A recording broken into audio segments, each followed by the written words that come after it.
the specific objectives, no, pagdating sa klase ng research design na developmental. We also discuss if in case it is a design and simulation or if it is a rehabilitation and performance evaluation, no. So again, konting review lang, no. Konting review lang tayo. Okay? Ito naman sa dulo. O Trina, tingnan ko nga kung nakinig kahapon. Di kasi ako umabot dito. O Trina, no, matanong ko lang. Again, can you enumerate daw po yung sample na format pagdating sa design and development? No, ano daw po yung sunod-sunod natin? O kahit yung action word or action, yung verb na lang ang banggitin mo. Ano?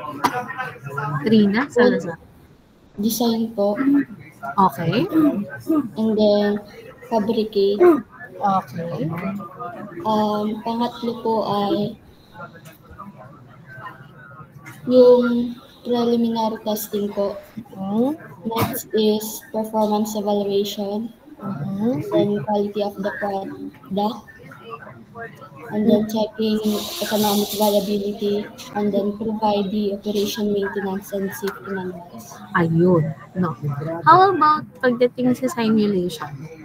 Sophia, Marion.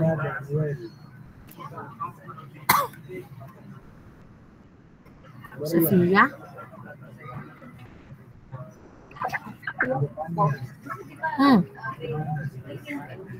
Kapag kaya design and simulation, ano yung sample format natin whenever we are going to present yung ating specific objective? Ano yan, Mika? Ma'am, napindot lang po. Okay. Akala ko gusto mong sumagot eh. Akala ko mag-volunteer ka para kay Sophia. Ikaw na lang sasagot. Sige, Ining, Sophia. First po ay conceptual design. Okay. Then establish conditions on the process of simulation. Okay. Then next po, simulate the design that you develop. Then from simulation process po, then last po is validate the result of the data to see po if the simulation process is correct. Okay. No. So mukhang nag-take down notes si Sophia. Okay? So I hope naman ay lahat ay nakinig kahapon during the discussion. Kasi sinasabi ko talaga sa inyo, no, I think it will really help in generating your chapter 1. No? So sa chapter 1 muna tayo magsimula. Okay? Kasi yan yung pinaka-core ng inyong chapter 1. No, yan yung kapag na-state niya siya ng maayos, the following chapter will follow. No. Okay. So this one naman, itong i-discuss natin na sunod, which is the literature review. Ito po yung chapter 2 ng inyong research proposal. Okay? The literature review. So ano ba ang ibig sabihin kapag sinabi na literature review? Okay? So pagdating po sa engineering, in line with what we call the literature review, this is a comprehensive examination ng mga existing po na mga researches, mga publications that is very much relevant po doon sa specific topic or doon sa research question na atin po na in-address. No? Okay? So, ginagamit natin itong literature review para po magkaroon tayo ng foundation. No? Makapag-establish tayo ng foundation doon po sa nire-research natin. No? So, having this literature review, unang-una, no, na-identify natin at nalalaman natin ano ba yung gap. No? Ano ba yung gap? Pag, doon sa topic na pinag-uusapan natin, ito yung current scenario. Ito yung current scenario and somehow ito yung naiisip mo sana na answer or solution dun sa in-address natin na problem. No. So, yun yung gap. No, naiintindihan mo at nalalaman mo na ito pala yung problema. Kaya hindi ma-achieve itong gusto mo sanang mangyari. No? Isa pa, no, having this literature review, dito po ninyo nakikita na okay, throughout the years, ganito yung nagiging, kumbaga, sabi nga dito, trend. No? And yan, isa pa is, dahil nga tayo po ay naghahanap ng maraming information through literature review, na-establish ngayon yung knowledge natin pagdating sa field, sa specific field natin. No? So, ano ba ang purpose? Bakit tayo ay kailangan? No? Kasi magre-research tayo. No? Bakit kailangan na tayo ay mag-conduct nitong literature review? Okay? So, ang una po dyan is para makapag-establish tayo ng context. Okay? So, kapag halimbawa meron kayong na-encounter na kumbaga issue, no? Or there is a specific na scenario, no? So kapag ikaw ay nag-research, 'di ba? Mas naiintindihan mo ngayon yung mga gray areas pagdating dun sa topic mo, no? So it provides yung background information and sets the stage pagdating po sa pagko-conduct ng research, no? So malalaman mo na ganito pala, halimbawa meron kang nakitang kakaiba na product, no? May nakita ka na kakaibang product, tapos sabi mo, ay paano kaya nila ito ginagawa? Tapos hahanap ka ngayon, magre-research ka o ganito, ganyan. Ay nakita mo na ganito pala siya gawin, manual pala. It would take them for couple of hours bago siya magawa. No? So doon mo ngayon nakikita, nagiging maliwanag siya na, ay ang hirap pala nito. No? So bilang engineer, ano yung pwede kong magawa para mas mapadali yung trabaho para sa kanila? No, doon ka nga na ngayon, sabi nga dito, nasa-set na yung stage mo, nagkakaroon ka na ng idea kung ano yung mga pwede mong gawin, no, dahil nga nagkaroon ka na ng idea, no. And then number 2 po, no, yung second na purpose kaya tayo nag-literature review is, ayan na, no, katulad ng nabanggit ko kanina, is na-identify natin yung gaps, no. Naha-highlight na saan bang area, no, saan bang area may kulang, bakit hindi ma-achieve yung gusto mong mangyari pagdating sa topic na ito, no. Doon natin, through the literature review, doon natin nakikita na ay kasi kulang pala ng ganito, wala ito, kaya hindi natin na-achieve yung target natin, no. So doon, sabi nga, identify natin yung pinaka-gap na kung saan doon tayo magsisimula na mag-isip. So paano natin gagawin na mawala yung gap na yun, no? So number 3 na purpose ng literature review is so syempre kapag naghanap ka ng mga researches, no, naiiwasan na magkaroon ng duplication. Naiiwasan na nakita ko na ay may research na pala na ganito, may gumawa na pala ng ganitong klase ng study. So on your part, so syempre hindi mo na siya gagawin. Kasi ayaw mo naman na ikaw ay makasuhan na ikaw ay nagpe-plagiarize, no. So on your part, ay hindi na nagawa na siya, so hindi ko na siya ulit gagawin. Sa ibang area na lang ako magko-conduct ng research kasi okay na pala siya, na I thought ay wala pa. Because nag-conduct ka ng research, nakita mo na mayroon na palang ganun. No? So hindi mo na siya para ulitin pa. Okay? And then, next po na purpose ng literature review is nakaka-develop tayo ng framework. No. So yung framework, ano yung sabihin nun, structured plan, no, plano, no. Because marami na tayong information na nakita, marami tayong information na nabasa. Ngayon, mas naiintindihan natin yung topic yung topic natin, no, yung issue, yung area ng knowledge na iyon, no. So naiintindihan natin mas, kumbaga, yung information na nakuha natin mas madali na dahil organized na siya, kaya na natin siya i-organize.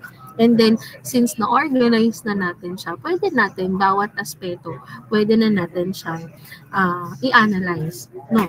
So, because of that, no, kumbaga, sunod-sunod na yun eh. May idea ka na, maaayos mo na yung mga data and information mo, ma-analyze mo na siya. Mas madali as a researcher na mag-formulate na tayo ngayon ng mga research question natin. Kasi alam natin na, ay, meron akong pwedeng pagkuhanan dito. Possible, if I research further, dito ko makukuha ko rito yung solution dito sa question or sa problem na ito, no, as well as madami tayong makikita na mga reading, in our case kasi talagang more on researches, yung mga published document talaga ang check natin as engineers. So because of that, no, maraming mga techniques, maraming mga procedures ang pwede nating i-adapt at i-apply, no, i-apply din in case na tayo naman ang mag-conduct ng research, no. And then next po is ayan. So, isa pa sa purpose ng literature review is to support yung findings natin. So, dito napapasok kapag ikaw ay tinanong, bakit ikaw ay nag-decide na ganito ang gawin? Bakit ka nag-decide na ito ang gamitin mo na, kumaga, halimbawa, magte-test ka na sa preliminary testing mo. Bakit mo napili na ang range ng temperature na 20 to 30 degrees ang gagamitin mo?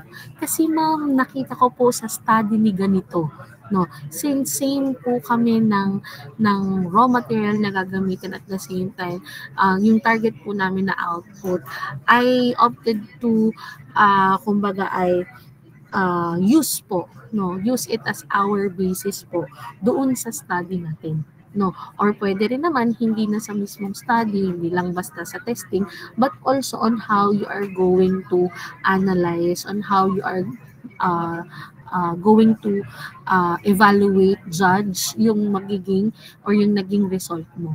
No, so pwede mo siyang gamitin.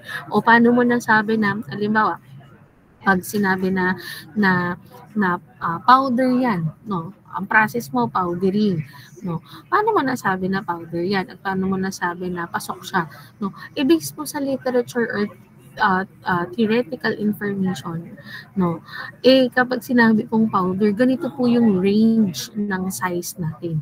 So in our study po, since sa literature po ito yung sinabi, so we adapted it po, no. Yun yung mga example, no.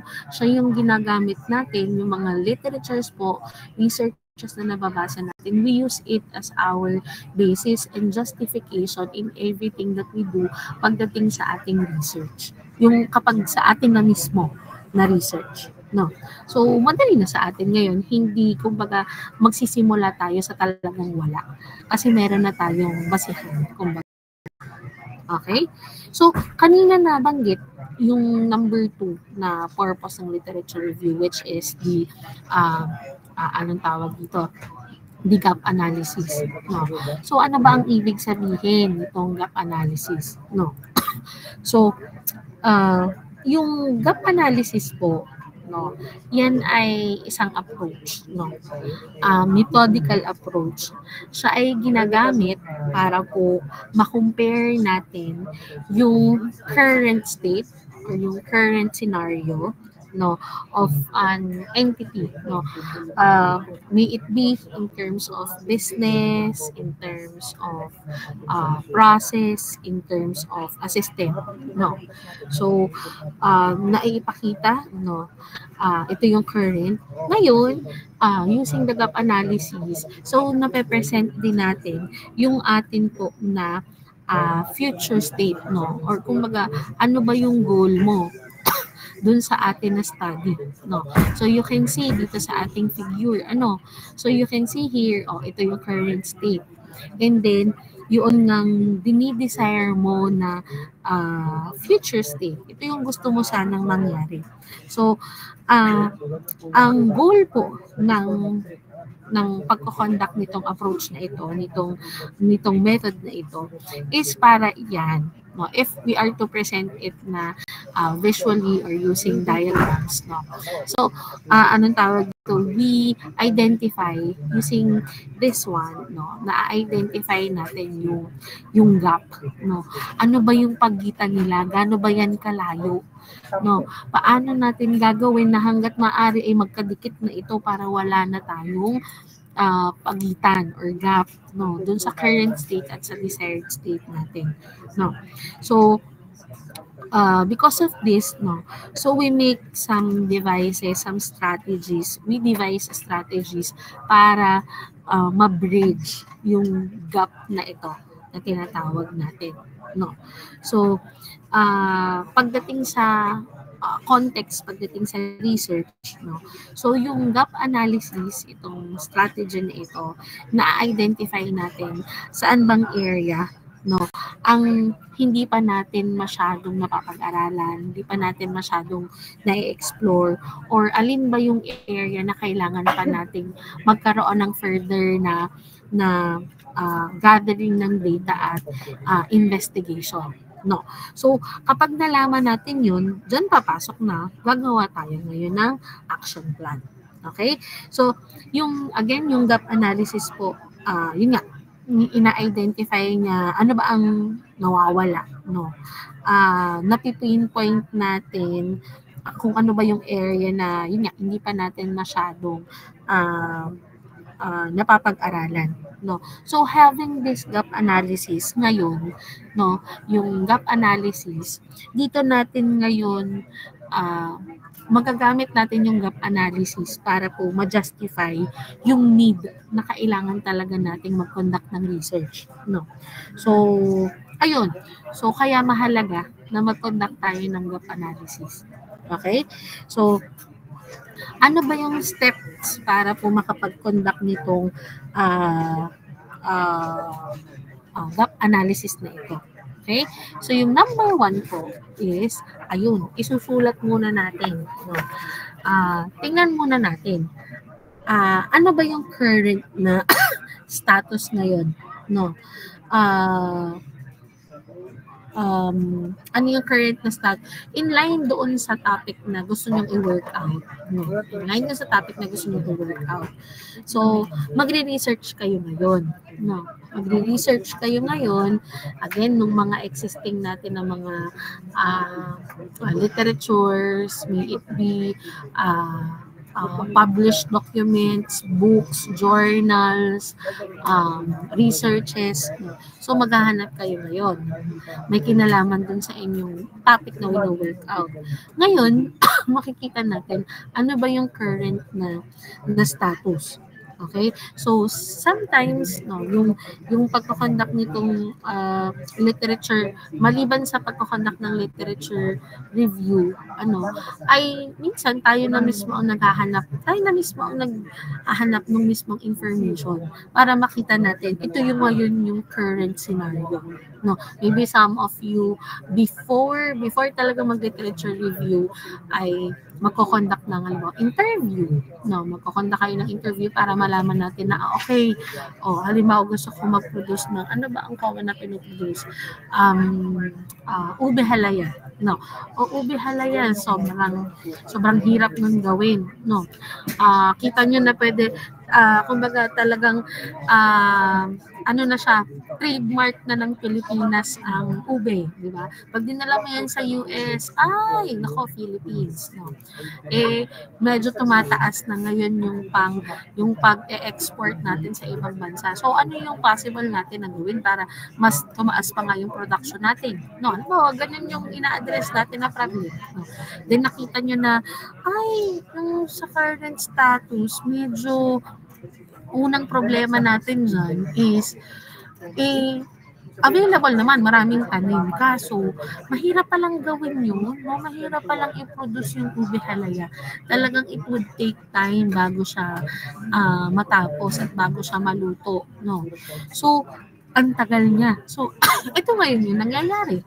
No, ganito pala, halimbawa nagpunta kayo sa isang cooperative na nagpo-produce noon and then nag-gather kayo ng information, no, for you to identify, ito pala yung current status, no.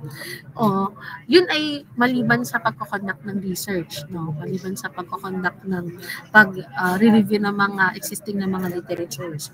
So from there, from the literatures, from the actual na observation and interviews, so from there, pwede na natin i-summarize yung mga ano ba yung initial na mga findings natin, no? What are the possible na methodologies na pwede nating gamitin, no, pagdating dun sa process. And then somehow we conclude, no, using those relevant studies or relevant information, no. Of course, yung sa interview ninyo at sa mga relevant kaagad yun. Kasi yun yung i-work out mo eh. No. So from there, from that information, no, we establish na ano ba ang gusto nyong mangyari. No, what are your goals? What are your objectives? Pagdating dun sa gagawa ka kasi ng research, no? Mag-research ka. Ano ngayon ang gusto mong ma-achieve? No. Ito na, alam mo na ang current na scenario, no? So, kung alam mo ang current scenario, ngayon, syempre, may idea ka na, no? You are to identify ano ba yung ideal scenario mo. No. So, andyan na yung, okay, manual siyang gawin. Ngayon, i-mechanize ko siya. I-mechanize ko yung pagluluto ng ubi halaya. No, wala ng tao, wala ng human intervention, kumbaga. No, machine na lang ang hahalo doon. No ba? No. So, yun yung nasa mind ninyo. No? So, kumbaga, ano ba yung ideal scenario ninyo? No.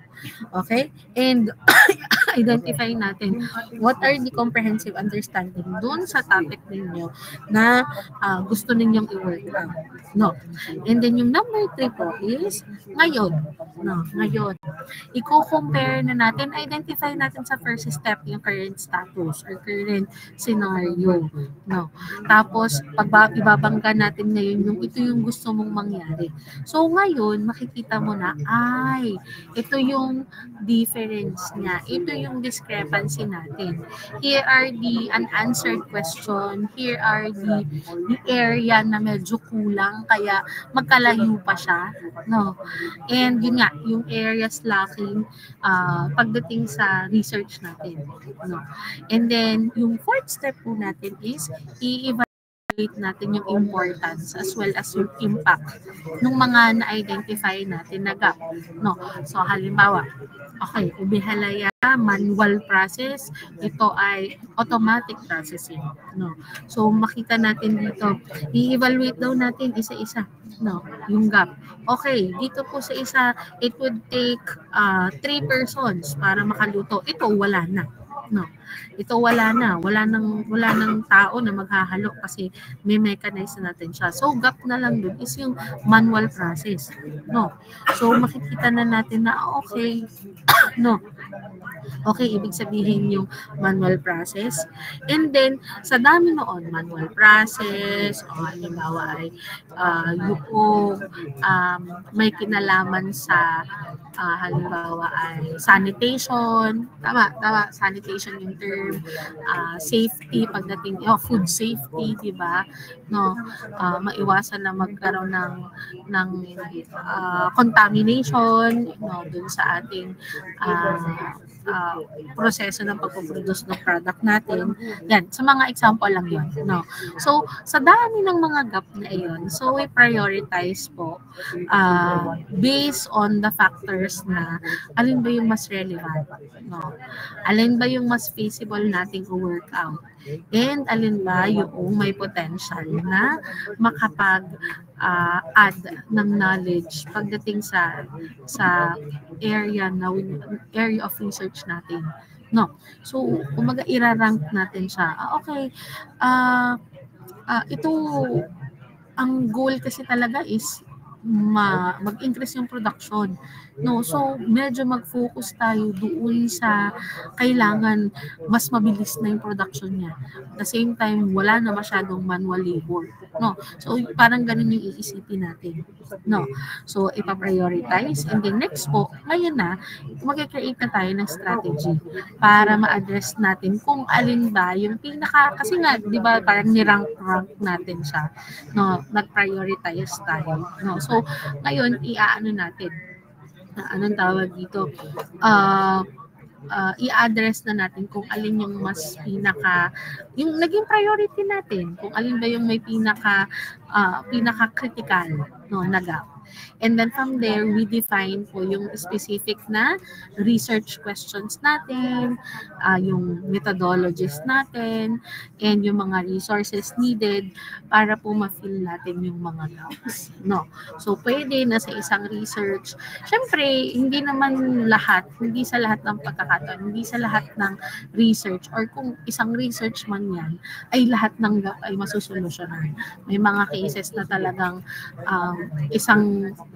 pagdating sa research, yung main lang talaga na gap ang masusolusyonan natin.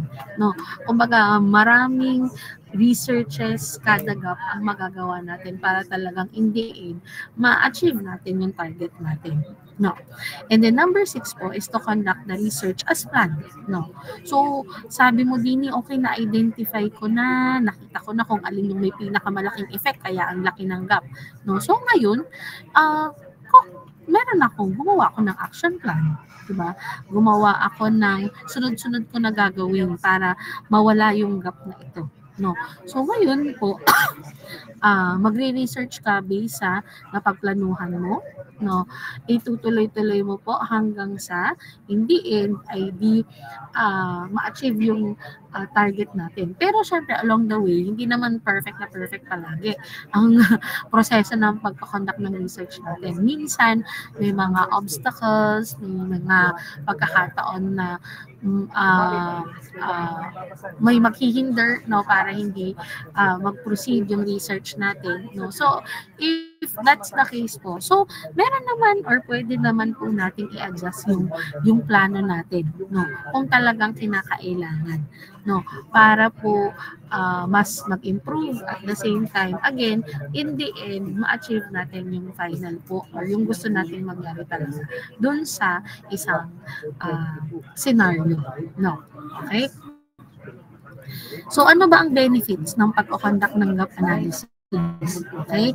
So, yung gap analysis po, it helps in identifying specific areas that needs attention, ensuring that research efforts are targeted and effective. It enables better allocation ng ating pong resources by prioritizing the most critical gaps. No? So, katulad kanina, no, napag-usapan natin na, isa step pala natin, hindi pala talaga lahat ng gap ay masusolusyonan. Kailangan may i-prioritize, merong kailangan talaga unahin. So, because of that, syempre yung budget allocation or even, sabi nga in general, yung resources natin ay mas ma-budget natin siya or mas ma-allocate natin siya ng maayos. No? Hindi yung okay, mag-research tayo sa lahat ng areas, kulang naman ang taong mag-research, kulang din ang mga equipments, kulang ang mga supplies. Yung pera na meron tayo, hindi naman kaya na lahat talaga gawa ng research. No. So, kumbaga, dahil nga nag-prioritize tayo, isa-isa lang, one step at a time. No. So, it encourages na magkaroon tayo ng exploration ng bagong idea and approaches by highlighting unexplored areas. So, it assists in developing clear, actionable plans to advance the field of study. It promotes collaboration across disciplines by identifying interconnected gaps that require a multidisciplinary approach. Okay? So this is an example of a gap analysis pagdating sa engineering research. Kaya lang this is more on pagdating sa automotive, pero since automotive is under ng mechanical engineering, so somehow ganito din po ang ating kumbaga maiintindihan niyo ito, no, yung topic na ito. Okay, so here we have yung topic, no, na in relation with the advancement pagdating sa hybrid electric vehicle or HEV technologies. No? So ito yung general na topic natin. No? So dito tayo pwedeng mag-generate ng research problem or research questions. No? So ngayon, dito sa topic na ito, sa topic area na ito, ngayon, in-identify natin yung current state. No? So, wait lang ha.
Okay, pasensya na. No? Ang ating mga seniors ay mga nag-aabol for graduation.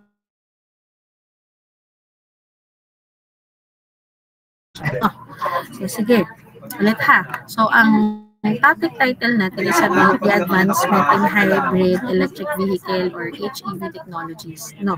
So doon sa mga research, no? So di ka ang unang step ay sabi tayo ay mag-conduct ng literature review para makita natin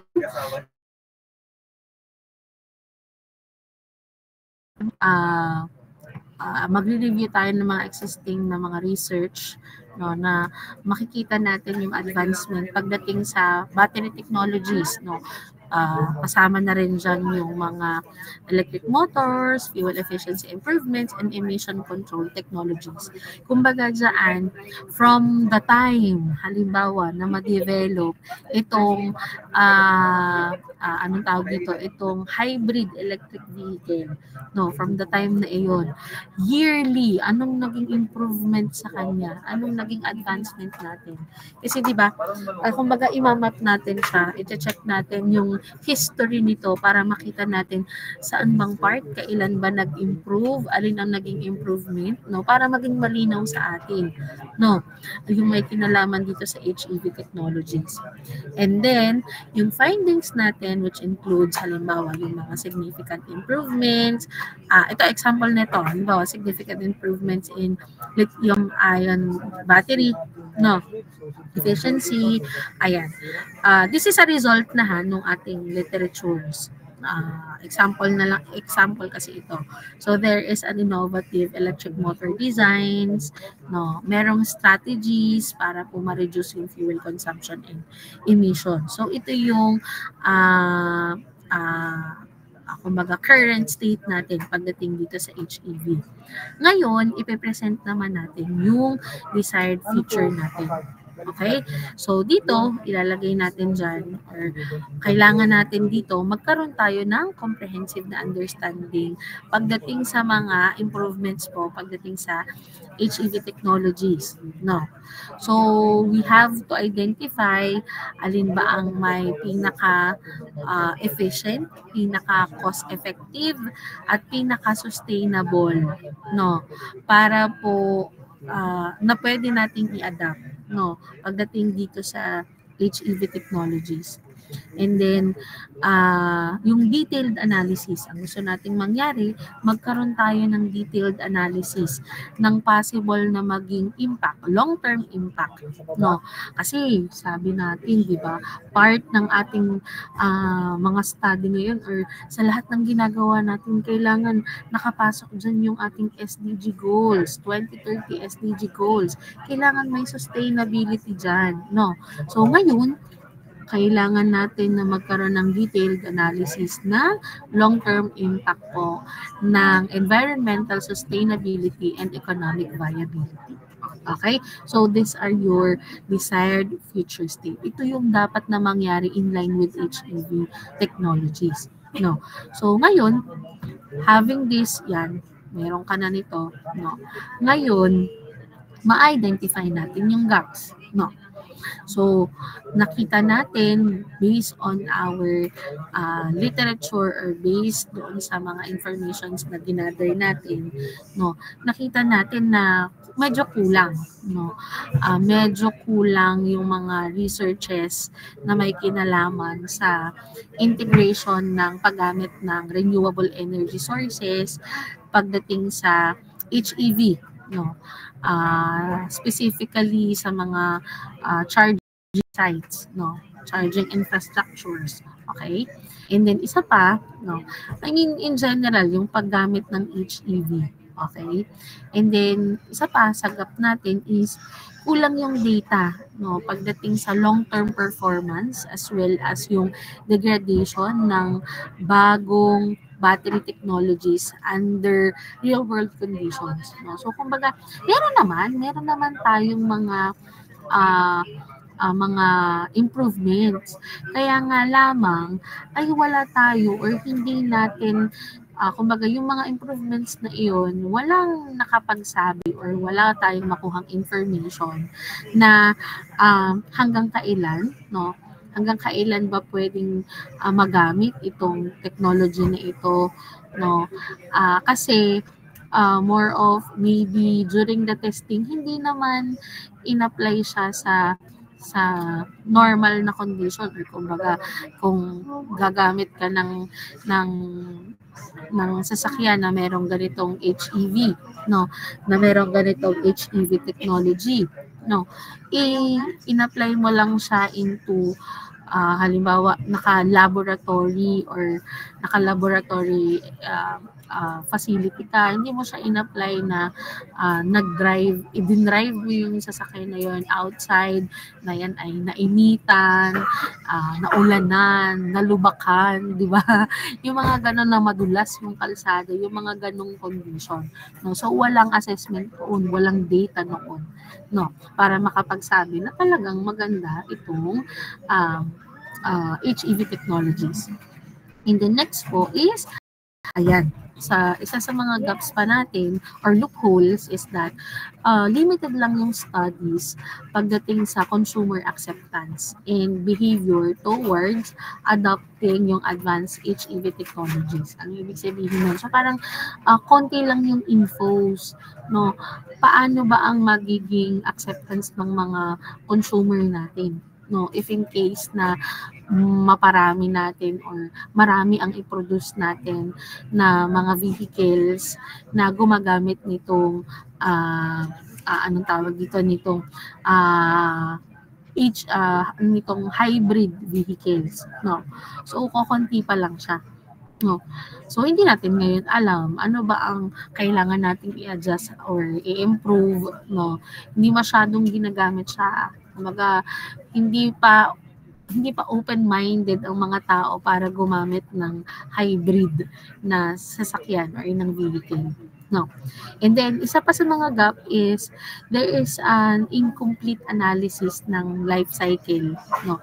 This is in line with this environmental sustainability and economic viability. No. So, babanggaan mo siya. Ito yung gap natin. Ito yung gusto mong mangyari eh. No. So, walang analysis masyado pagdating sa life cycle environmental impacts ng HEVs. No. Compared dun sa mga traditional na mga vehicles. No. So, yan yung mga gaps natin. So, from there, anong sabi? Sabi ay, pag na-identify natin yung gaps, no, i-evaluate natin siya according sa importance or alin bang ipaprioritize natin. No. So, itataas, okay. So, una muna dyan is yung integration ng renewable energy and HEV charging infrastructure, which is critical siya pagdating sa sustainable development, no. So kasi isa sa problem nga is yung paggamit ng mga non-renewable energy sources, no, or non-renewable energy sources medyo limited na siya. That's why sinasuggest na gumamit na tayo ng renewable energy, no. So of course para maging sustainable din yung paggamit natin, no. So ayan, isa pa, no, sunod doon, so inunad natin yung regarding the use of renewable energy. And then next is long-term battery performance data is essential for assessing the viability and reliability ng ating bagong technologies. No. And then, yung next po nila is consumer behavior studies are necessary to understand adoption barriers and enhance market penetration. And then, next po is, ayan na. So, life cycle environment impact analysis is vital for comprehensive sustainability assessments. Okay? So, yan. Kumbaga parang sinunod-sunod din dito kung alin ba talaga yung priority. So, if you are going to make the gap analysis, so it's up to you naman kung alin ba yung pinaka-priority natin. No? So, after nun, na-prioritize natin yung ating gap, no, kung alin yung pinaka-relevant, kung alin yung pinaka-feasible na pwede natin gawin, kung alin yung merong potential na magkaroon ng advancement sa knowledge natin. No? So, ngayon,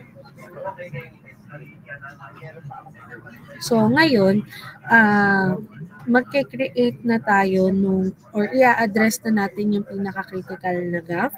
No, i-define natin yung specific na research question. And then, di ba sabi, we are going to plan. No, gagawa na tayo ng plano para masolusyonan yung gap na yon. So, this is an example of a proposed plan. No. Okay?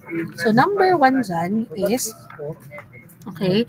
So, number 1 po dyan, in line dun sa ito yung una. Okay. So, we conduct interdisciplinary research combining engineering and renewable energy studies para ma-explore yung integration ng solutions. No. And then, second, pagdating dun sa battery performance naman, no, so mag-initiate tayo, sabi dyan, mag-initiate tayo ng mga long-term na field studies. No. Para makapag-collect tayo ng data dun sa mga bagong na-produce na battery technologies, no? Na syempre kanina ang issue, walang na-test sa real world condition. So ngayon, i-apply natin siya sa iba't ibang operating condition. Mapamalamig, mapamainit, maulan, ma-snow, no, malubak, no, maganda, kumbaga ay makinis ang daan. Makinis ang daan? Makinis bang daan? I mean, hindi lubak-lubak, no? Hindi mabato. Yan. No? So, i-assess natin yan. Magko-conduct tayo ng study tungkol dyan. No? And in line naman with the di ba, consumers reaction or kumbaga comments, no, pagdating sa paggamit nitong HEV. So ngayon, gagawa tayo, magdi-design daw tayo and mag-i-implement ng surveys, okay, and mga behavioral studies para makagather tayo ng data pagdating sa mga consumer natin, if they really or if they are open with the idea of using this kind of technology. No. And then, yung last po, in terms dun sa life cycle environmental impact, no. So, ngayon, ang gagawin natin, magpa-perform tayo ng life cycle assessment, no. So, from there, we are going to compare yung environmental impact ng HEVs sa mga compared dun sa traditional and yung mga iba pang mga alternative na vehicles, no. So, yan yung proposed action plan natin. Okay? So, for the implementation, no, implement and monitor. So, anong gagawin? So, kung makikita ninyo, again ha, kapag plan, lagi siyang, parang ito na yung objective ninyo, no? Lagi siyang nagsisimula into action word or verb, no? So, ngayon, no, okay. So, yung implement and monitor naman, no? So, ngayon na, ang gagawin natin para ma-actionan, kumbaga, para mabawasan nga yung gap, ma-lessen yung gap, is, una muna, mag-allocate tayo, no? Allocate tayo ng mga resources and we collaborate with some industry partners para makapag-carry out ng research. Kasi kung kita nyo, no, halos marami dito ay kumbaga research, information, data gathering, data collection yung issue, no? So ngayon, para mas madali, makipag-partner tayo sa mga partner industries, no, para mas madaming researchers, mas maraming resources, mas mabilis, no. And then we monitor yung progress, paano? Through regular reviews, and then from there we adapt the research plan as new insights are gained. So kumbaga katulad nung nabanggit kanina, diga. Okay, we follow yung plan, we monitor it. There are cases pwede tayong mag-adjust kung kailangan, no. So sabi nga, bawat result dun sa ginawa natin or inaksyonan natin na plano, i-adapt natin siya, no. Tapos kung kailangan nga, sabi nga, based dun sa mga findings natin ng new developments dun sa research natin, i-apply natin siya. No, kung kailangan medyo lumihis tayo dun sa naging plano natin, then gagawin natin. No, or kung nasusunod pa rin naman siya, then we continuously do kung ano yung nakaplano natin. No. And the next po is, syempre, no, para po kasi ang issue, walang research na ganito, walang data na ganito, no. So as much as possible, lahat ng ginagawa natin ng mga data gathering and information, sabi nga 'di ba, ang research natin, it should be communicated, no. So we publish yung mga findings natin, no. Pwede we publish it in a peer-reviewed journals, and then somehow we present it sa mga conferences para po ma-share yung knowledge as well as yung knowledge na nakuha ninyo through the first two na naging implementation natin, no. And then also, isa pa nga, pagka nag-share tayo ng knowledge, kumbaga, nagbibigay tayo ng information, but also we can ask for their comment, suggestion, their feedback. No, kapag tayo ay nag-share ng knowledge or kino-communicate natin yung information na nakuha natin. No. So, ayan. No. So, that is the gap analysis po. No. So, ngayon, ang activity ninyo, ganda sana kung meron na kayong topic title, no? So, sa gap analysis, you are to conduct an individual gap analysis on a specific na engineering topic which is relevant sa field natin. So, ito, sabi ko nga sa inyo, lahat ng program dito sa ating department, edi meron. For mechanical engineering, examples include, halimbawa, may kinalaman sa additive manufacturing, workflows, maintenance procedures sa machinery, or halimbawa may kinalaman sa heat exchanger design efficiency. No. So dito pili kayo dyan. No. Tapos pipili kayo ng topic na may kinalaman dyan or anything na may kinalaman in mechanical engineering. No, kayo na po bahala. No, yun naman ay babasahin ko. Okay? So, select yung topic ninyo and then document ano yung mga current na practices or knowledge na related dito. So, we are to describe paano ba yung proseso, yung system na currently ay kine-carried out. Whether kung yan man ay real-life industry settings or based on academic and technical sources. No, kasi nga, di ba, number 1 natin na gagawin, mag-literature review. No. So whether include relevant technical details, procedures, and performance metrics where applicable. Diba? You identify ano ba yung ideal practices or standards for your chosen topic. No.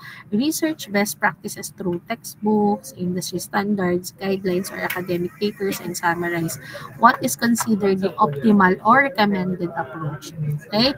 So ngayon, you establish na po both yung current and ideal practices. No? So ari, gagawa kayo ng learning table. No, ayan. Yan, itong sample na ito. So, yung topic ninyo, ilalagay ninyo yung current state, ilalagay yung desired future state, what are the gaps, and then ano yung gaps na ipaprioritize ninyo. No. So, from there,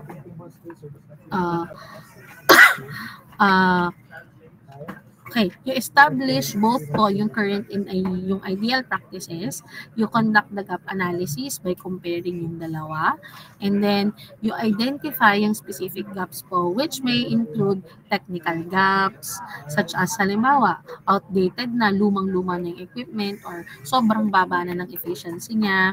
No, procedural gaps such as halimbawa missing yung mga safety steps or incomplete workflows, or halimbawa knowledge gaps such as limited yung understanding sa bagong technology or methods. No, yeah.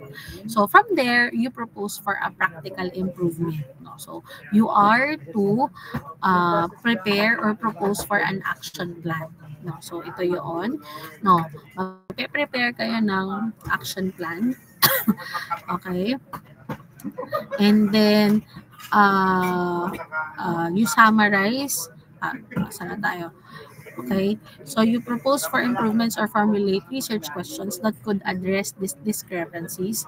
Isa-summarize natin yung current and yung ideal practices. We highlight the identified gaps and then outline yung proposed solution or research opportunities.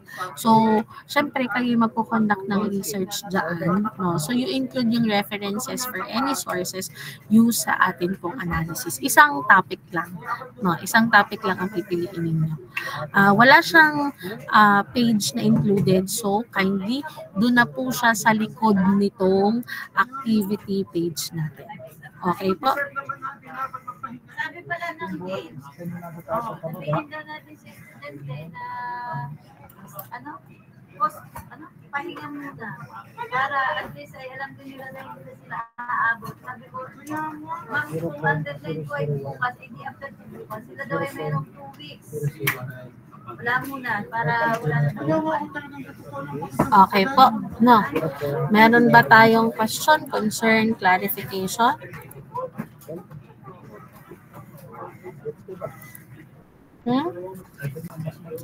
Helena. Good afternoon po, ma'am. Ask ko lang po kung yung mga nauna pong activities ko, sasagutin na rin po. Yes, oo. Hindi ba binigyan kayo ng time para kayo magsagot? Di ba? Hindi ba kayo kasama doon? Kasi nagbigay ako ng chance, hindi ko minute dahil din nga nagbasa ako sa mga nagtitesis. Ay, sa tuloy-tuloy klase natin, kailan lang tayo hindi nagklase? Kasi attend po kami ng seminar mo. Ay, lahat sila umattend naman ng klase. Ma'am, hindi niyo po nababanggit po sa amin. Lagi tayong may klase? Yes po. Okay.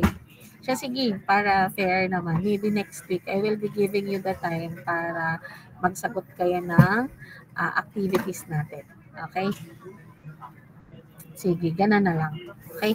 So, pag-usapan muna natin, medyo maaga pa naman. Mga 5:25 ha, kasi ako yung ng gamit. Check natin yung inyong mga perinopost dito, ha?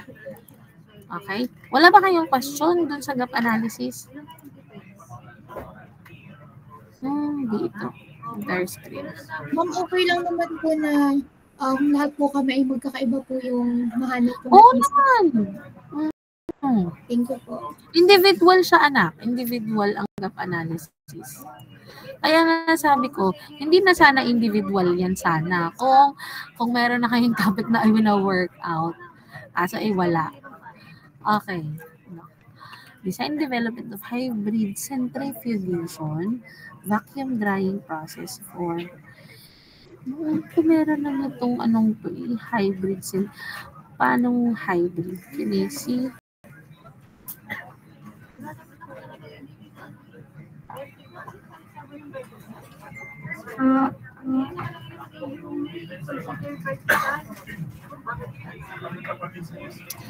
Sa common by product of symmetry. Meron na kayong Kinesi na design? Meron ba kayong design? Group 1. Ito, hindi na to. No. Ang po yon? Kasama po ang brown envelope, yung sa brown envelope natin yung extension. Wala kang extension. Kahit yung executive summary, tsaka yung yung ibang files yung isama ninyo. Tsaka yung brochure, kung paano siya gagamitin, brochure, executive summary. Ayun. Hindi na daw kailangan sabi ni Okay. sa atin na raw yung room. Okay, no. So ito, hindi na to. No, may ongoing na study about here. Tungkol din. Okay. Tapos ito, design, develop, and integrated vermicast processing machine. Sieving, drying, and bagging system. Oh, vermicast. Bakit ito ang naisip mo? Pinapulog daw, sabi niya. Yung existing thesis na meron po sa library. Balikat lang po yung related sa May vermicast. nag-check sa library? May nag-check ka sa library? Ako, nung nanghiram po kami ng thesis mo, bali yung sa library po ay meron pong bagging, tapos meron pong sieving, tapos meron pong drying. Magkakabukod po siya na study. Tapos parang meron pong reco na what if meron pong magsasama o ganun po. Okay. Pero mas maliit na version ito. Kasi alam mo, itong mga ito, yung hiwa-hiwalay na to, ang lalaki. Ang lalaki ng machine na to. So, on your case, pwedeng makita, may design ba kayo? Kahit sketch lang. Wala pa po sa ngayon. Maybe you can, maybe you can provide, sketch lang naman, no? Ano magiging itsura niya? Ha? Noted po, ma'am. Thank you po. Okay. Hindi na to. Coffee pulping, hindi na yan. Non-driven wheel. Generator for... What do you mean by this? Non-driven wheel generator system. So, paano? Yun natin yung tanda mo yung sabi ko, diba, ina? Pero ang sinabi ko, ang ipaalis, yung hindi talaga pang dito. Hindi ko alam kung ano, may nagtanong sa akin.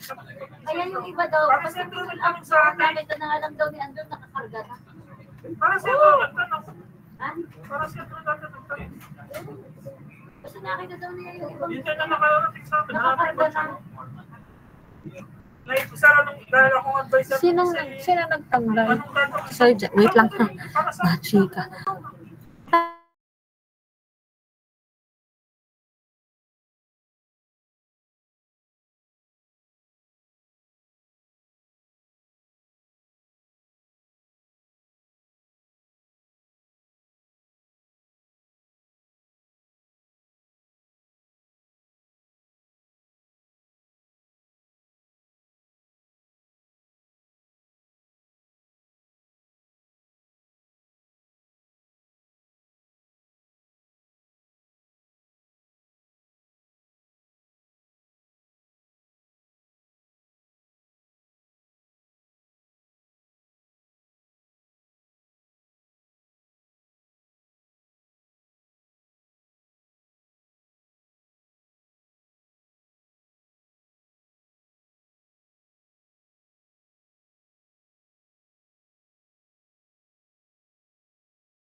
Okay. No. So, hindi itong coffee pulp, non-driven.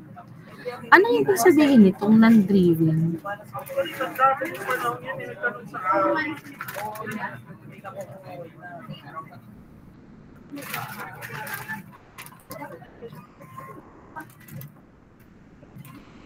Hanapin ko sa mga nakakapag-sell sa akin. Hindi ko lang matanda ako. Sabi na lang kay Anong panahon? nasa kanyang po. Thank you po. Pero nakarating din sa akin, ay pinakatanggal na.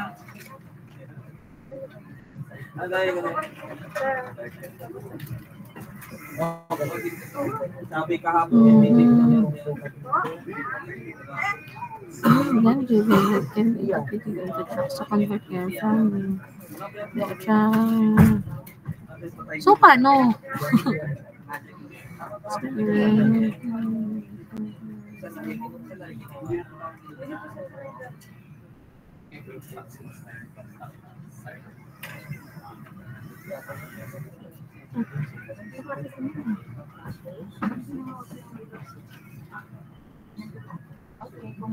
Salamat po mga thank you po mga salamat po. Mukhang mahirap ito. No. Sunod. Hindi na are. Solar power water. Hindi na to. Tilapia descaling. Marami na niyan. Parang 2-3 nga yata ang naupuan ko na dito as panel. Hindi na to.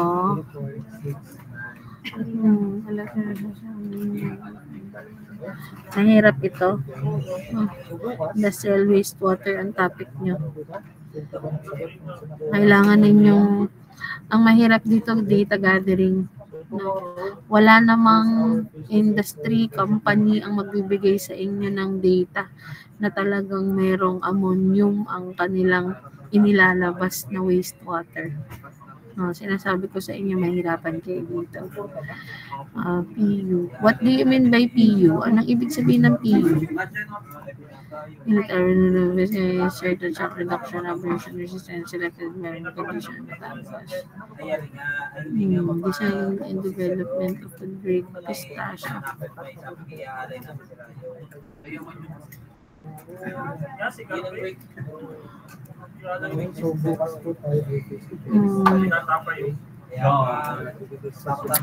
Solar system mechanical for coastal communities. Ito, dami na. Tama na tayo sa insulation boards. Marami ng ganito.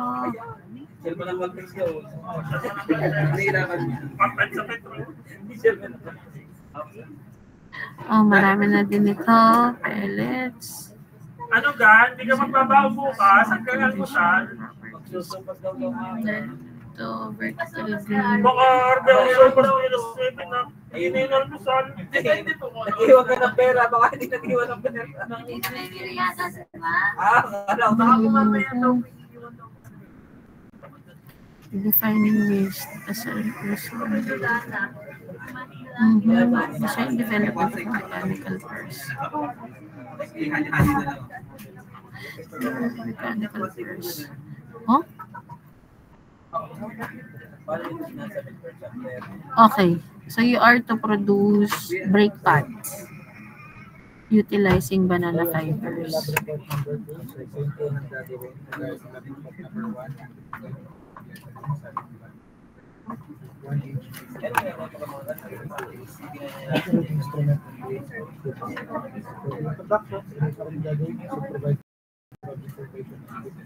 So what is the target output dito sa Miss Atienza?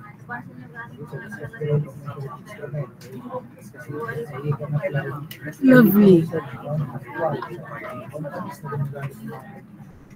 Ma'am, ano pong question po?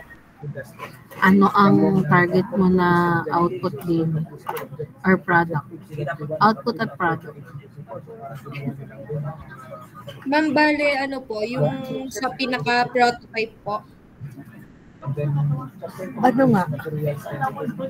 Ano po, bale, ang pinag-uusapan po namin sa GC po namin ay machine, kumbaga hindi pa po ako masyado, hindi pa po namin napapag-usapan kung ano po talaga yung final. Pero parang kumbaga idea pa lang po yung nilagay namin dyan sa G-Sheets. Kumbaga hindi pa po final. Eh kung alin man po pili. Hindi pa po sure. Pag-usapan yan na. Ay, mahirap yan. Kasi usually pinag-uusapan na natin. Opo, ma'am.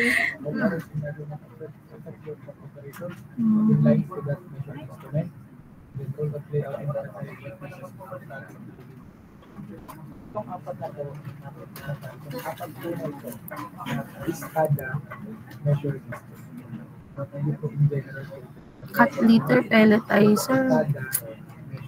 Ito ay ano na. Ito ay pre-post last year. Last year lang to.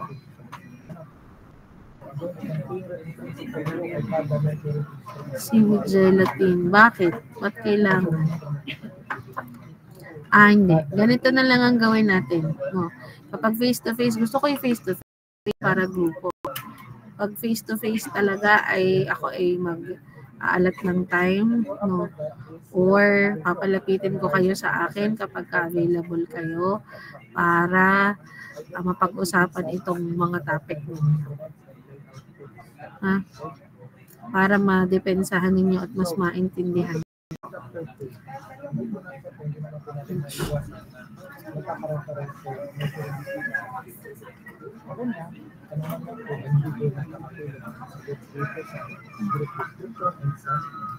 Okay, so marami ay ano na ha. Sa submission po, lagi naman po kung one week ng submit and through Google Classroom lang din. Hindi ka naman napitin mo sa guard ng aking sapatos. Para sa pag nagpakulit na po, ang end of the semester, para sa nakapag-portfolio, improving your assessment task.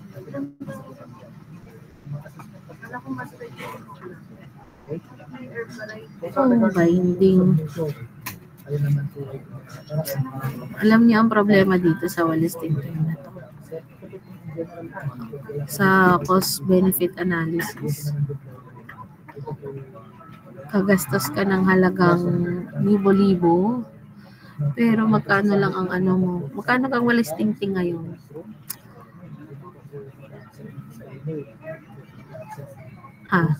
Magkano Wallace Tingting ngayon? May idea kayo?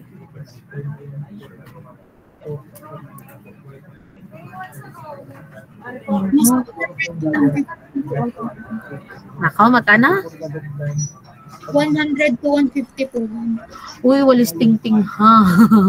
Wallace Tingting, hindi Wallace Tambo. Ayan na.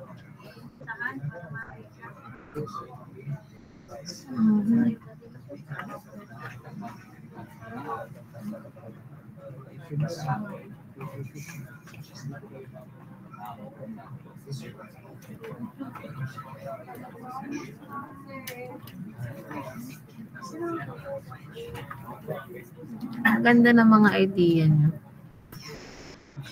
Kaso lang, you are to check, no? Is it researchable? Is it achievable? No.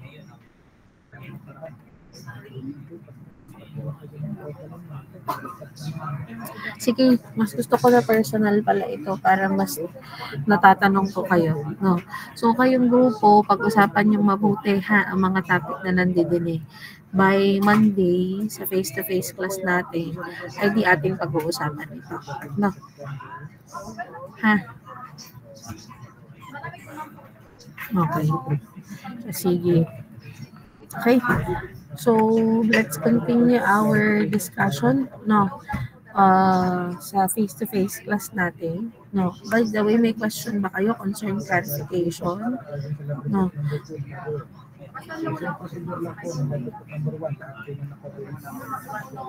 Hello, pagod na. Sabi mo, kanina pa po kami nagkaklase, kanina pa po kami tuloy-tuloy po talaga hanggang 5:30. Okay, siya sige.